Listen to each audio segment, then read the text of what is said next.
L'11 d'octubre es va celebrar una vaga d'estudiants dins de la convocatòria internacionalista 11x12. Aquesta crida animava als diferents sindicats d'estudiants del que consideren nacions oprimides per l'estat espanyol a mobilitzar el màxim d'alumnes possibles en defensa de l'educació pública de qualitat i en contra de les reformes educatives.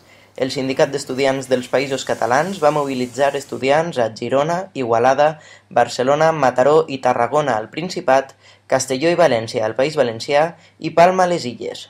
Un dels exemples d'aquesta mobilització és el de la Universitat Autònoma de Barcelona, on després d'ocupar i passar la nit del 10 d'octubre a la Facultat de Filosofia es van desplegar piquets informatius i bloquejos als diferents accessos al campus.